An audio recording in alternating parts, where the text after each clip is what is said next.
Hello, today I'm here with Sarah Gosney, and she's going to tell us about her experience escaping from feminism. Welcome, Sarah. It's a pleasure to Hi. have you here with us. Thanks for having me, Noah. Thank you. It's my pleasure.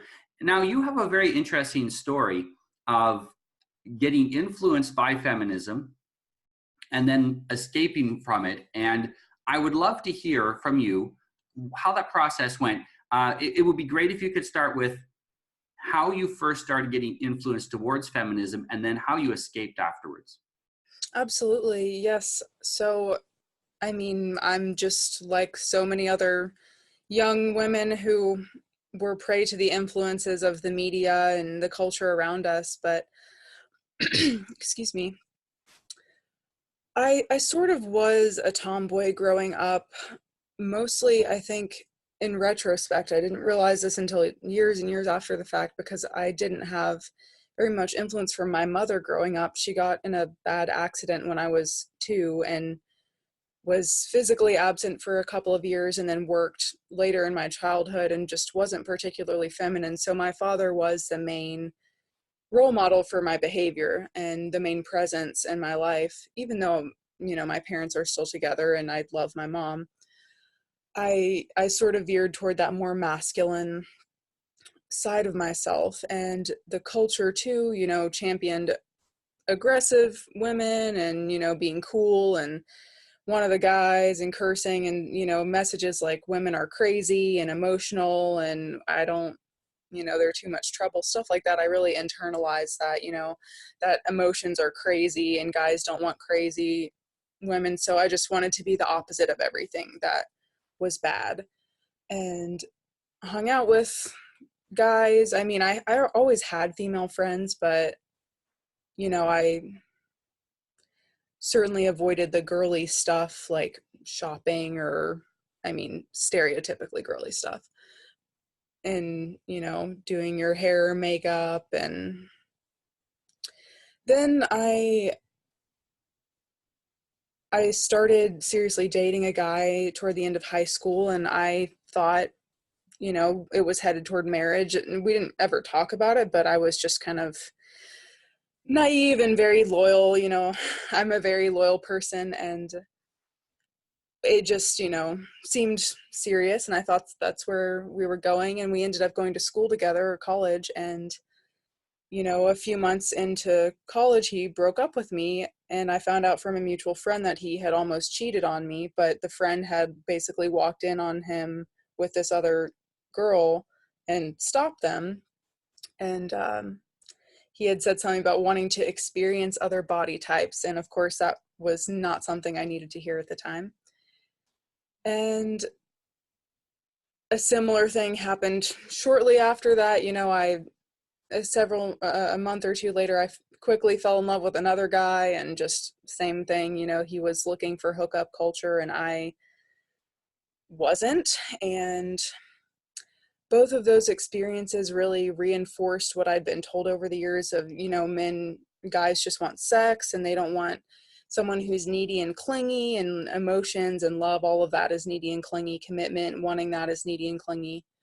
And, just more of these experiences reinforce my behavior. Plus, the culture on college campuses is very feminist. And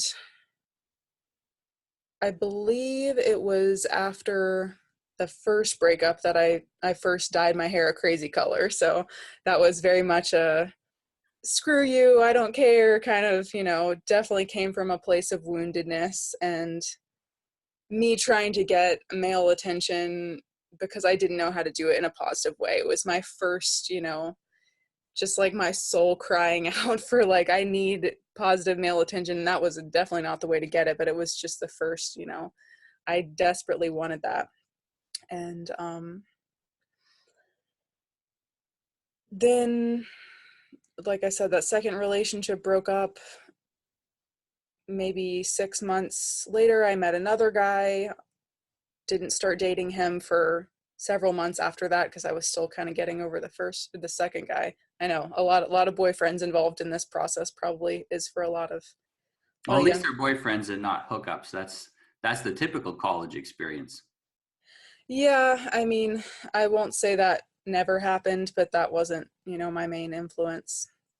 But yeah, then I met this third guy who is my most recent ex. We were together 6.5 years, and I recently ended our relationship.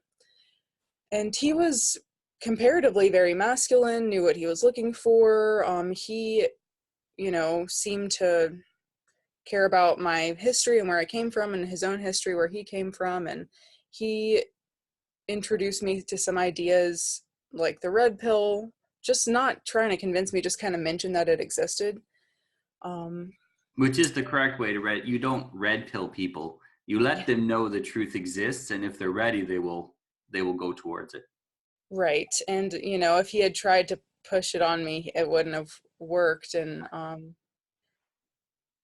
I mean, it didn't work out for him in the end anyway, because he never evolved past that philosophy, but that's another story. But yeah, so we started dating, I think, my junior or senior year of college, and toward the very end of my college career, I was really starting to take issue with all the misandry on campus that I saw. Just a lot of bitterness from young women who seemingly had no problems in their lives. Guys liked them, they were attractive, had everything paid for, and yet they were busy talking about killing all white men or drinking male tears or just going off on male friends who made a comment about how they didn't like a certain style of jeans or something, just how misogynist that was to have an opinion on women's fashion. And I really didn't like that, because I have always had a good relationship with the men in my family, my father, grandpa, uncle, all those, everyone. And so I just couldn't accept the male hating aspect of feminism. And that was really my first moment of questioning whether feminism was the right worldview. And yeah, that questioning began about 5 years ago. And slowly over the next few years, I was just reading the Red Pill forum. I got onto the Red Pill Women's forum, which is better for women than the men's version, and read a ton of stuff from Return of Kings, Rushdi, just kind of inhaling as much of this stuff as possible, because it was, there was a lot of obviously material that wasn't for me about how to have sex with women easily, or, stories about sexual escapades or that kind of thing. But there was also a seed of truth in there that I was just really hungry for. And when you've been involved in something that has tricked you, something that has where you feel you've been fooled, you don't want to be fooled again, and so you get hungry for the truth and you want to dive deep into it. And I often tell people this is a reprogramming process. They got programmed in to a large extent. Feminism is one of the most successful cults, global It cults, and in order to get unprogrammed from a cult, you have to really cut yourself off, of course, from continuing the influence of that cult, but you have to counter program it. You can't just go, well, yeah, yeah, okay, it's not true, and that's it, and walk away. You have to counter program, and that's what you were doing by doing that. Is you were instinctually realizing you had to counter program yourself. Yeah, that's true. And honestly, I've talked about that with some people before, where, feminism is so counter to human nature that it has to be programmed and forced on us on every level of society for it to work, which is why Absolutely. we can see it breaking down organically, because people have more access to information and connections. Because if you don't hit someone with movies and school and, you know pop stars, all of that, every angle, it just doesn't, you know like you said, it's basically a cult, so the natural truth just starts to come out. And you can't keep the narrative going when there's truth coming out unless you accelerate the narrative, and therefore we have the acceleration of feminism going from we want really the initially we want equality without the same responsibility, and now it's gone to then it went to we want more than what men get, and now it's we just want them dead. Right. And so that acceleration is necessary because it was they recognize they're about to lose power in a massive way, just like they gained power relatively suddenly. There was a slow buildup and then a sudden gain.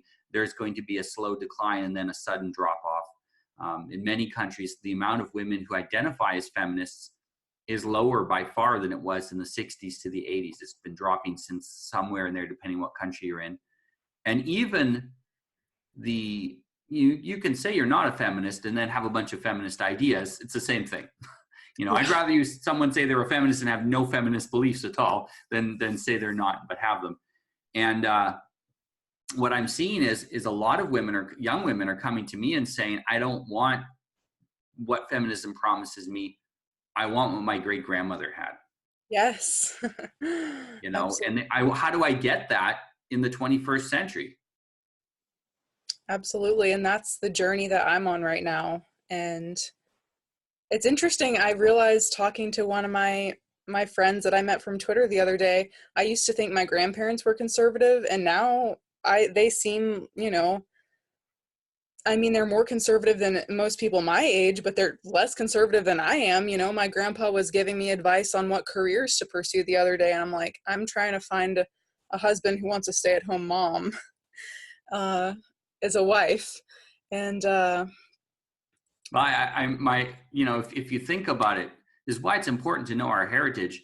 What kind of lifestyle did your great-grandparents or great-great-grandparents live? My great-great-grandparents lived in a sod house in the prairies in Canada at first, and then went on to have 16 children. The one of them, they all had more than 10 children, at least in that generations. And I look at that and I go, I'd rather that life than your average life today, for sure. Me too. But I remember my great-grandmother talking about her childhood and saying, her dad only had to work a few days a week. And during the whole entire winter, there was nothing to do because they were snowed in, and they'd spend like 3 months in the house talking and reading and enjoying each other's company, hence 16 children. Right.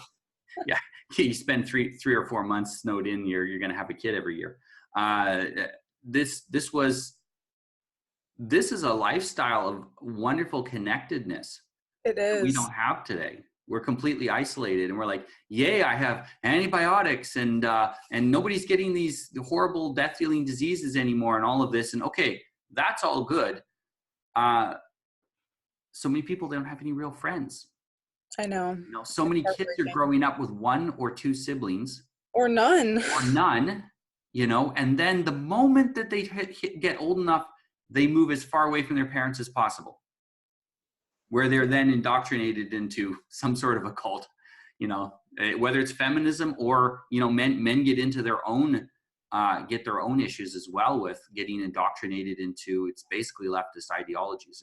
They have them for men, they have them for women. And, we were more immune to that 120, 150 years ago because we had community. There wasn't much the leftists could offer us in the West. You had your church for spiritual guidance, you had your family for connection, and you had your community for protection. And there was nothing they could offer you. There was no worry that you'd be out of work because you had so many contacts. Someone would find you a job. Someone would help you when you needed it. Women who were giving birth, to them, it was natural. Oh, I'm going to have a kid. Oh yeah, that's pretty normal. I've seen my mom have like 6 of them. And then I saw my aunts having them, and then I saw my older sisters having them. So it's just a normal thing. It's just a thing you do. And right. The normal healthy life now is scary for people. I know. It's scary for people to face just normal life things. I know, but that's what I want. That's what a lot of young women want. And that's what I'm on the journey of seeking that out for myself and trying to guide other women on how to get that, because there are plenty of men who want that too. And people are just hungry for connection and community and authenticity and holiness. I'm in sort of a conversion process that I won't get into in detail because I'm right in the middle of it. But, just that's a big part of the reason why I had to leave that relationship I was in so long, is because I wanted to be a wife and mother, and I wanted to feel safe and protected by the man I was with. And he couldn't give me that, or he wouldn't give me that. And, you know, it's not that I didn't love him. I was going to make insane sacrifices for him, more than I probably should have, but he was more interested in playing emotional games with me to keep me insecure than to actually be an upright, honorable man that built a legacy with me, which is what I want. So I just had to walk away. And I've been really happy to hear other young women reach out to me saying they've left similar situations. And it's good, because our time is finite, and, you know, you can't live your life based on a false promise. You have to actually find someone who aligns with your values. And I just hope that I can help young women just skip that part of the process entirely and just be honest with themselves about what they want from the get-go, and seek that out from a man who is honest about himself about wanting that as well. So Most of the young women that I know who were in a relationship, I know I've heard the same pattern happening quite often. They realized what they wanted was a, you know, for lack of a better term, a traditional life. It's not, it's such an encompassing term that it's hard to define, but they wanted a more traditional lifestyle. And most of them I've seen, within a year of breaking up with their old boyfriend, they had found someone. And a big part of it is they were right off the bat, I want to have kids. My goal is, I'm not dating for fun. I'm dating marriage, kids, stay-at-home mom. Is right. that okay for you? And if not, the men who weren't interested in that go away, and the men who are interested in it stay. And Exactly. I think if all of us were much more honest in our social relationships, right off the bat, we said, you know, of course I'm married, so I'm not looking for a woman, but I'm looking for friends. So I'm always looking for other couples that I can be friends with, or even a single man. And right off the bat, you know, if it's another couple, are you going to be a peaceful parent? Are you peaceful parents? Because I don't want to hang around with your family if you're beating your kids. Are you, you know, are you, it's no cheating? Absolutely no cheating. Okay, good. Yes. Okay. You guys can hang around with my wife and I, because the people you associate with will affect you dramatically. If Right. we're really honest with that, people just will fade away from us if they don't match our needs. Of course we have to reciprocate, but they don't match our needs for friendship. And that leaves the vacuum that allows the right people to come in. Exactly. And I've already had some kind of incredible experiences just a month after the breakup, with having amazing people come into my life, and men who are exactly what I'm looking for. And, you know, we'll see where that goes. But, and I've been accused of, oh, well, you didn't care about your ex, and you're just obviously a sign that women are betraying sluts or whatever. But the thing is, you know, I didn't talk about this on Twitter, but I was in a long distance relationship for the last 2.5 years of that relationship. And I've been growing on a personal level so much away from this man. And then when I cut things off, it was like just dropping the dead weight, and, you know, opening myself up to what I really wanted and what was really possible. And it's all just happening so quickly. And so much of it, it's exciting. I wish I could talk about it now, but it's so It's in the middle of personal. it. Yeah. It's, yeah, I'll talk about it eventually, I'm sure. But Well, you know, I um, think it's, people say you weren't being fair to him. The reality is that unless we are truly honest about what we want and what we expect, we're not being fair to the other person. yeah. You were never more fair with him than when you told him it's this or a breakup. Right. And I actually That's never when you even were the gave him, most fair. yeah, I never even gave him an ultimatum. Actually, what I did was I said, you know, I love you so much, and I want a future. I want kids with you. I want to help you build a legacy. I'm willing to do whatever it takes to get there, but I need to know if you don't share that vision. And I need to know, like, I want marriage, and I understand and respect if you don't want that, but I need to know that. That's Yeah, no, really, I know. I didn't mean an ultimatum. You never want to give ultimatums in relationships, but yeah, the way you described it was absolutely perfect. You know, yeah, but just his reaction to that was not good at all, and told me everything I needed to know. And yeah, that was me finally being honest about what I wanted, because up until then I had a covert contract with him that I hadn't recognized in myself, that, oh, I stayed with him for so many years when he was sick, and I was loyal to him, and then we were long distance and I didn't see anyone, and so therefore he should marry me. He owes it to me. That's not, regardless of anything that he might have done, that's not a healthy basis for a marriage or relationship either. So there is of course a necessity for reciprocity, but reciprocity is previously agreed upon. right. If it's not previously agreed upon, and this is why I'm a firm believer that every relationship needs to have some open commitment and boundaries, some clear commitments and boundaries. I mean, even with friendships, I will talk, if I'm going to really spend time with someone, I will talk to them about what it means to me to have a friend, and I want to know if that's what they consider friendship as well. And people have different needs for friendships. I have friends that I see very, very rarely, and that this is just the kind of relationship I have with them. And because we each put in 50%, it makes a good relationship. And then I have other relationships where I spend more time with the people, and it really depends on what is negotiated. I really like to look at every relationship as an ongoing negotiation. Yeah, I mean, as a woman, I don't like to think in those unromantic terms, but you're right. It really is. I like to think that is more of a dance, but you could call a dance a negotiation too. And that, there's a push and a pull, and, you need to make your needs clear. And, I'm very big on establishing boundaries, especially in dating. I recently got on some dating apps, which I don't necessarily expect that to go anywhere. It's kind of just to see what happens. And that's very much a perfect playing ground to test your own boundaries, because they will get, violated in every way possible if you don't have any, or if you don't enforce them.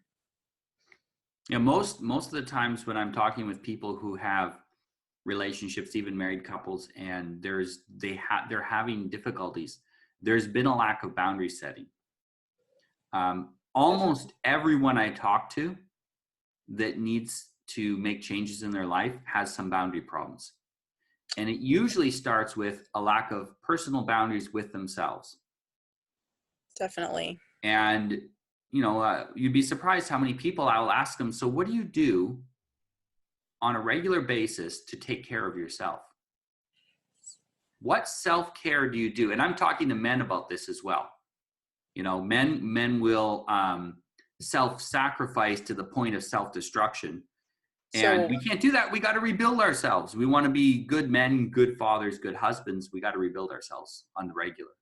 And I'll ask them what they do when they have no clue what they do to take care of themselves.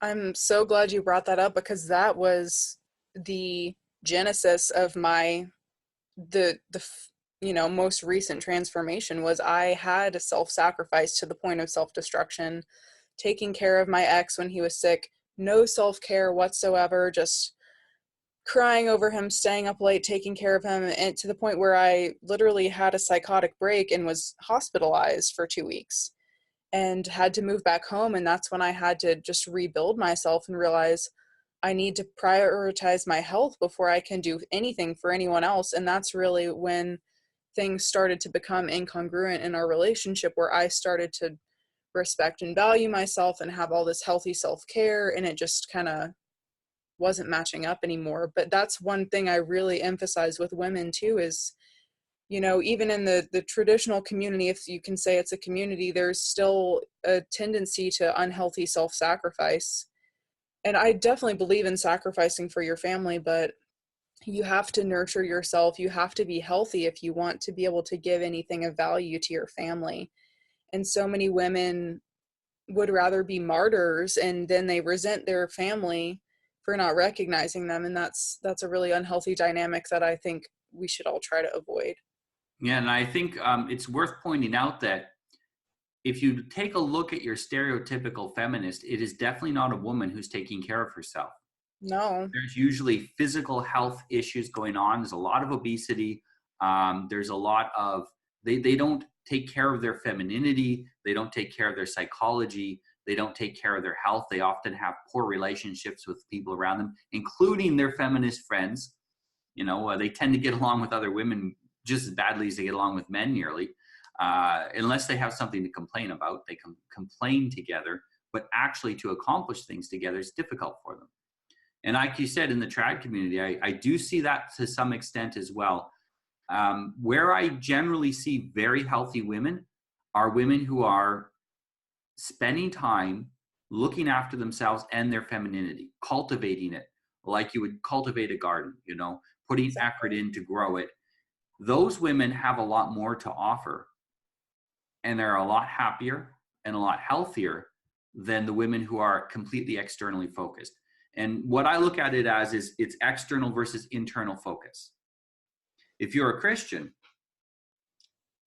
it talks a lot about developing the internal personality. Stoicism talks about that a lot as well. It talks about developing the inner man. And they both, you know, if you're not a Christian, you can use the other one if you're an atheist as your tool to help you with that.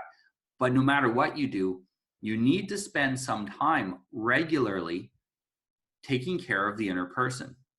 You know, making sure that you are managing, I will call it emotional hygiene, you know, making sure that you're managing your emotions and your thoughts and your process and your direction in life correctly.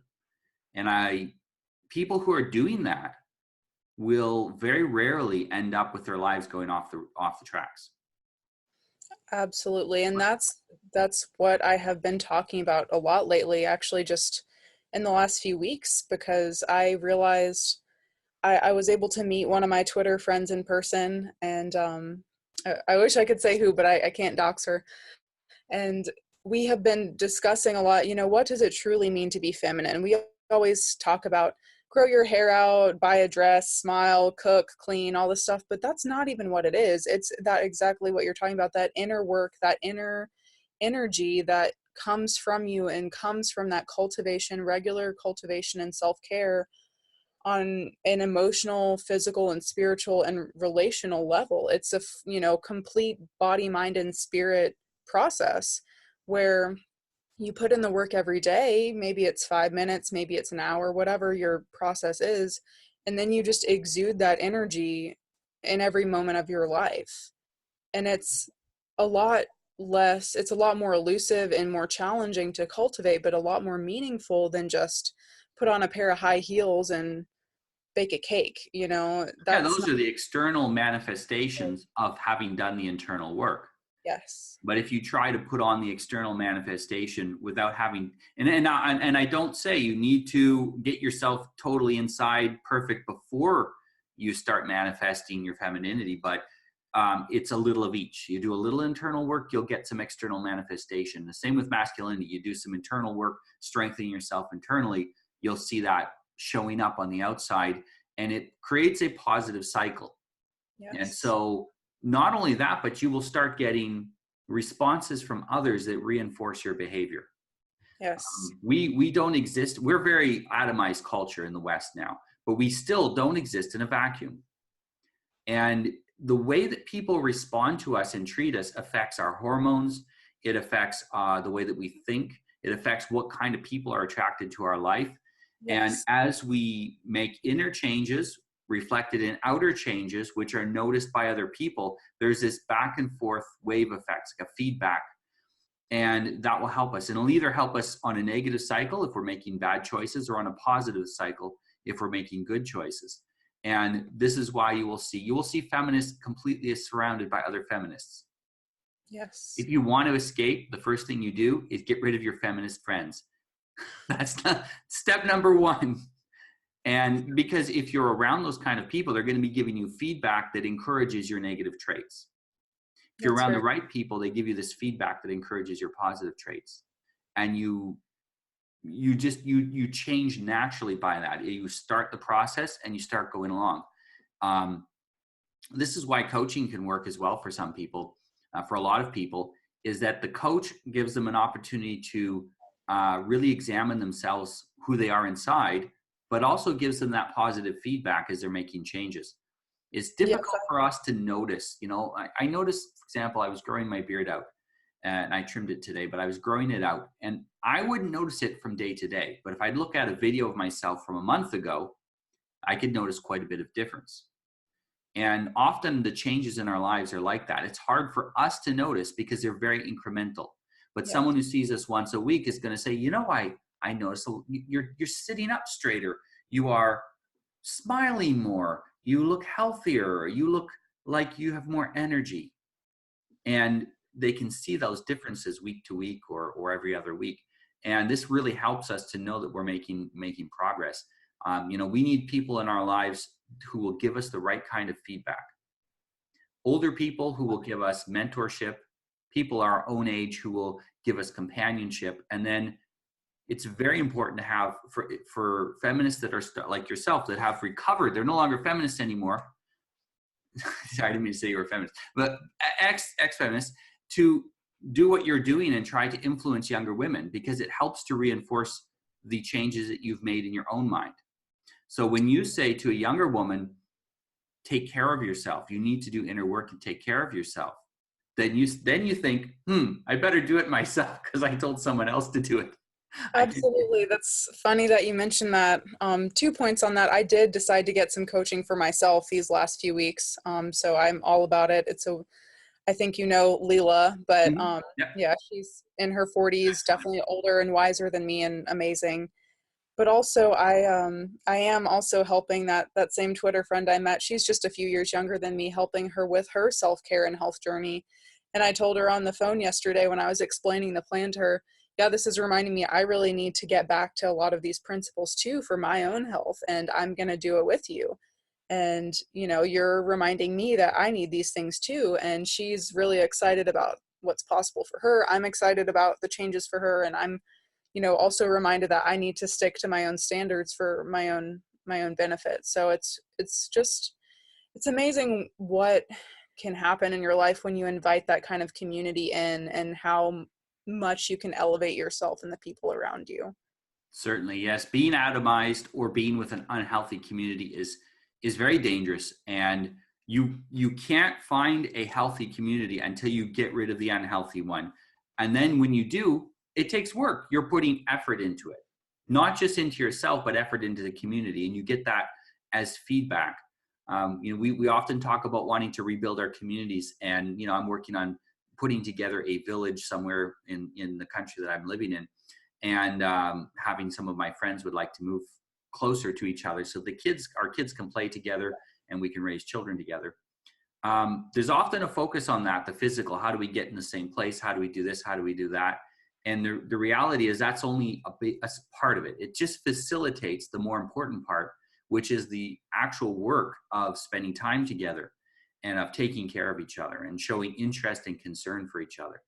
And that is really, you know, if we want to overcome not just feminism, but all of the really the leftist lies, the negative influences that we've gotten in the, you know, 20th and early 21st century that have been destroying Western culture, we're going to do it by coming back together again, by making communities, by making networks, by getting out of our houses and talking to people in real life. Yes, definitely. I mean, I love my online community, but my in-person community has been extremely important for my growth too. And I'm seeking out new communities now. So, I mean, it's good to have both because, Mm-hmm. you know, obviously online you can connect with people who are completely on your level on everything. But, you know, if you don't have those in-person connections too to reinforce it, then you're still alone, you know? So it's Well, good. we need the real physical touch of other human beings in the same room as us that we can look directly into their eyes, not through a computer screen. And Yes. where this sounds strange, but where we like they're real. We can touch them. We can hear their voice from their own mouth, and that kind of connection. That, you know, being in the same room, even just, it sounds weird, but smelling the other people in the same room as you, the pheromones in this. You know, I hang out. Last week I spent my family, my wife and then my son and I, we went to spend a week with a friend of ours and their family. And just being together, physically together, walking around in the woods, checking out villages to take over. It was it was rebuilding, rejuvenating. It is. You know, having those real life people close to you, and it's excellent. It's really a wonderful experience.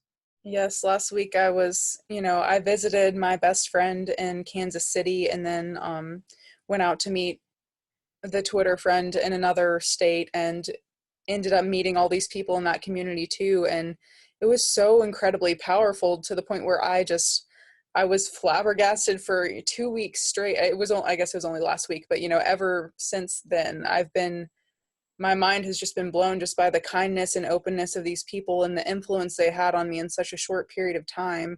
And also reconnecting with an old friend and meeting a person I've been talking to every day for a year online. And that physical presence is just, so it seems so obvious and basic, but we've gotten so far away from it that we forget how powerful it is, and so many people don't seek it out.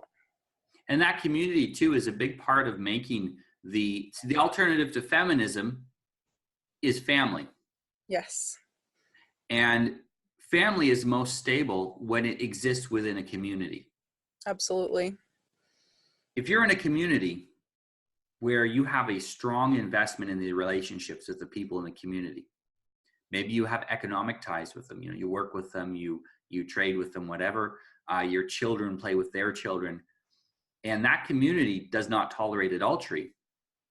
If you're a man, you don't have to worry about your wife. If you're a woman, you don't have to worry about your husband. Right.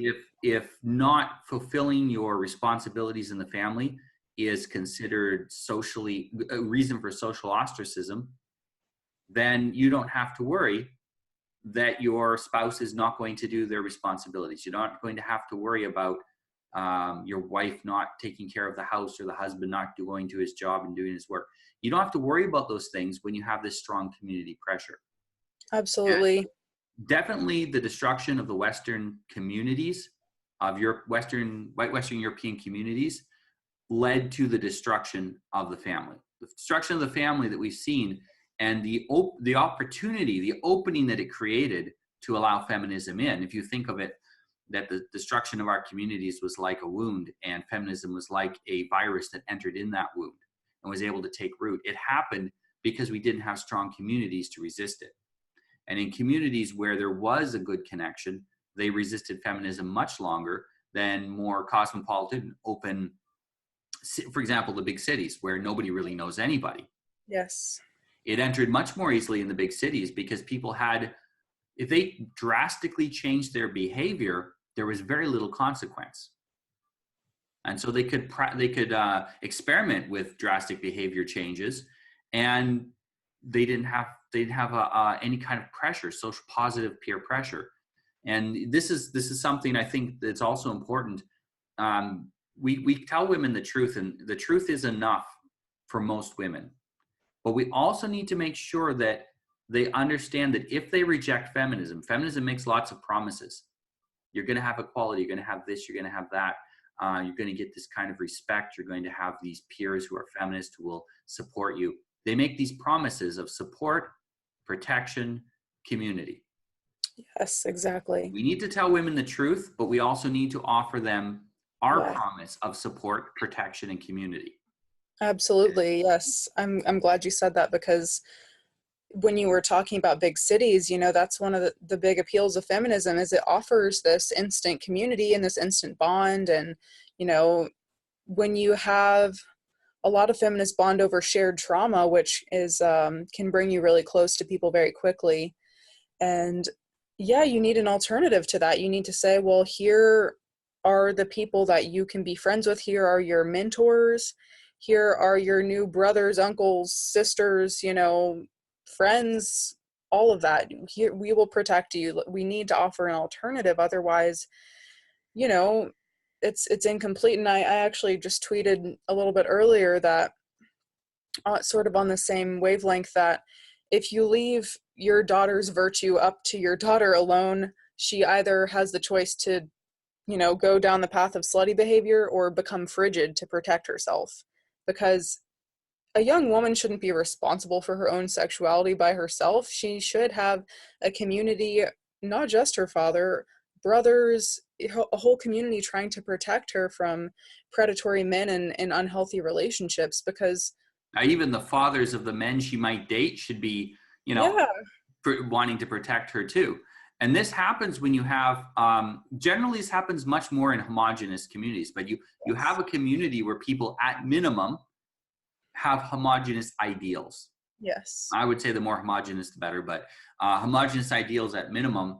And nowadays, there's a huge push. Before feminism came in, there was a push to whatever you believe, whatever makes you happy, do whatever you want. Yeah. And that opened the door to allow feminism. And I get this question very often: who should be responsible? Women are automatically responsible for the sexual market because they own the wombs. And then I will have other people say, no, men are responsible for the sexual market because we are, bigger and stronger and et cetera, et cetera. And I'm like, no, neither of you are right. Who should be responsible for the sexual market is people who are no longer in it. Yes. Married people. Yes, married people. Yeah. Priests. Anybody who's in the sexual market has an incentive to distort the market. Yes. In their favor. Definitely. So leaving the market up to them is asking for trouble. Yeah, I never thought about it that way, but all of the people who I'm suggesting should guide young people are, as you said, out of the sexual market. That's a very good way of framing it. If you're trying to compete or trying to get ahead, then, or even just trying to seek pleasure, whatever it is, yeah, you're gonna have a distorted view. So yeah, you need exactly that. Yeah. How can a man give another man advice about the sexual market if he's looking for a woman too? Because his incentive is to make the other guy less effective at finding a woman, so that he has all the women for him. Right. He certainly can't give a woman advice on the sexual marketplace, because either he's interested in her or he's not interested in her, in which case he's wasting his time and should be looking for a woman he is interested in. And so it's really a distortion for single people to be in charge of or primarily guiding the decisions of many people in the sexual marketplace. And this is how it used to be. When I came to date my wife, her village was very conservative, that she lived in. It's a small city, actually, not a village. And everywhere that we walked together, we kept getting constantly stopped by old ladies who knew her, and occasionally old men as well, but mostly old ladies who were like, who's this guy? Where did he come from? And they'd give me, 50 questions, and they'd pull her off to the side and say, you sure you're okay with this guy? Yes, he's a good idea. And they would push her through the ringer. And the reason is because they were all concerned about her. Now, she was pretty popular in her city or village anyway.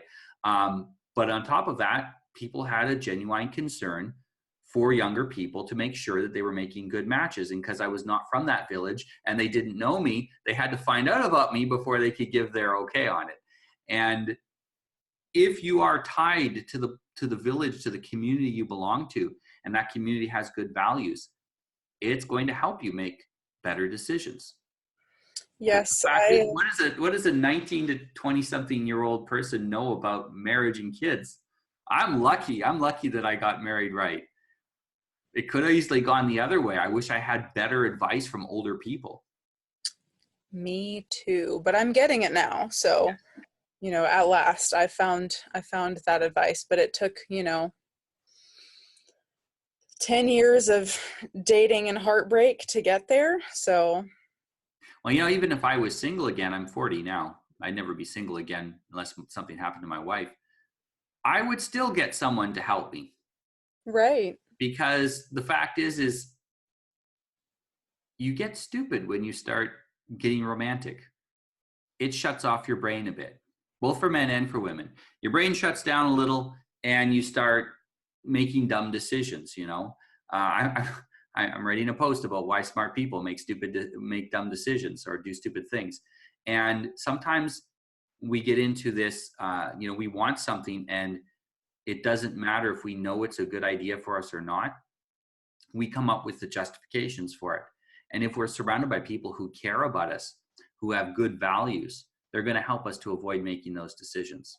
Definitely. And when you're in that emotionally vulnerable state after a breakup or whatever, you're even more prone to make dumb decisions. And it's really helpful to have those people around you to, just be like, don't do that. And I certainly was doing some less than advisable things when I exited this relationship on a very small scale. I wasn't, going out and sleeping with guys or anything like, you know, it's possible I would have done years ago, but yeah, I had friends saying, what are you doing? This is fine now, but if you let it get to this level, it's not going to be fine anymore. Just make sure you set these boundaries, like, and then you'll be fine, kind of thing. And I checked in with them. I was like, am I acting crazy? Is this dumb and unhealthy? Because I didn't want to get myself in a stupid situation. So it was helpful to have that feedback. And yeah, it just made my decisions a lot clearer about what I needed to be doing. And yeah, so it's really good to check in with other people if you're falling in love or dating or having your heart broken or whatever highly emotional thing is happening to you.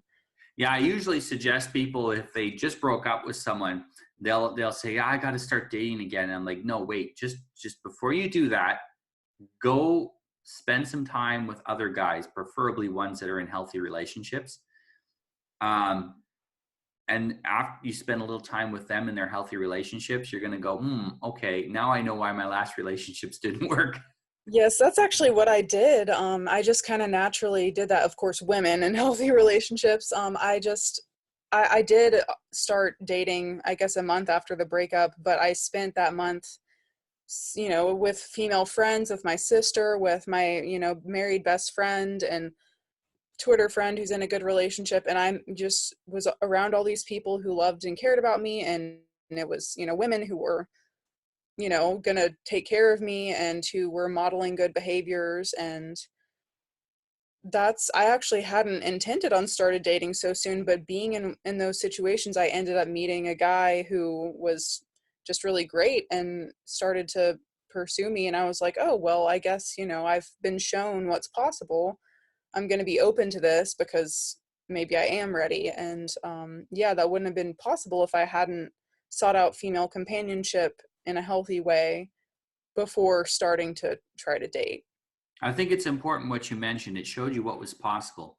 At Yes. the end of an unhappy break, sometimes people date short period of time and it just doesn't work out and they go their own ways. But if you have an unhappy breakup, which is what you had, an unhappy breakup, it sets your sights pretty low. Like almost anything is better than the last 6 months of that dating, Yeah. And so you don't want to go from that low expectations, because you will be overly accepting of negative behavior that's slightly better than the negative behavior you weren't used to. When you went and saw what was possible, what an honorable man, how he treats his wife, and how an honorable woman treats her husband, then your standards get reset to a higher level. Not Much just for higher. the person you're looking for, but for you as well. And Yes. it's just what you need to do before you go back dating again. It's reset those standards. And, the advantage of community is that your standards are constantly getting reset. Everyone is trying to imitate the most successful people in the community and figure out how is it working so well for them and what can I do to be more like that. And this is very healthy because we're all learning from each other. And some people will get ideas that work really well, and that feeds back into the community. And there's that interchange. Definitely being isolated makes that very difficult. And being part of the community makes it a lot easier. Yes. And I'm very glad I didn't try to date immediately, because I, as you said, would have accepted a lot less than what I really wanted, because I didn't think what I really wanted existed. Honestly, I didn't. And then I met it in person, and, who knows where that'll go. But even just meeting this guy just opened my eyes to, oh, what you dreamed of is possible, and it's interested in you, or he's interested in you, very interested in you, and you deserve this, and you deserve to be treated well, and this is the standard now, not all this crap that I put up with for years because I thought I was, that's what I deserved. And that's a really valuable lesson that I learned too, that I'm trying to share with women, is it's not so much about your hobbies or how attractive you are or anything. It's about how your standards and how you value yourself. Because I, as a person, externally didn't change, from 2 months ago to a week ago. except in that I started saying, hey, I value myself. These are my boundaries. This is what I want. And do you meet that? And I finally enforced it. And it was just night and day, the treatment I've been getting from guys since then. Yeah, you will get the absolute worst treatment that you're willing to tolerate. Exactly. And I say the exact same thing for men. Women should have high standards, and so should men. It pushes us all to be better. Exactly. A lot of the deterioration of women that we've seen in the last 30 years is due to men lowering their standards. As men lower, because generally men are the trend setters of society, because we are the ones, we actually have more influence than we often recognize we have. And Yes. men who have very low standards, when they start setting lower and lower standards, we start to see a deterioration of women. And I think we're starting to see men, through the red pill movement and through other things. It's been a rocky road. It definitely has not been a direct path, but they're starting to understand that the standards they set will influence the type of women that they encounter. Yes, for sure. And this will then change women's behavior. And hopefully women also recognize that the standards they set also changes the kind of men that they meet. And this is it's a cyclic, it's a feedback loop. And if we can get this feedback loop going in a positive direction again, society will change dramatically. And I think that a great place to end this on is that there really is hope for women. Absolutely. There is hope for women who leave feminism to be happy, to be healthy, to have the life that they want. And the key is do what Sarah did. Be 100% honest, set your boundaries, stick with them, and don't give up. You will get what you want if you do that. 100%. I completely agree. Thank you so much, Sarah, for talking with us today. And if you're listening to this, please subscribe, and also look over at the website for other posts that we've had helping women to avoid feminism, to escape from feminism. And if you're interested in coaching, you can follow the links below. Thank you. Goodbye. Thanks.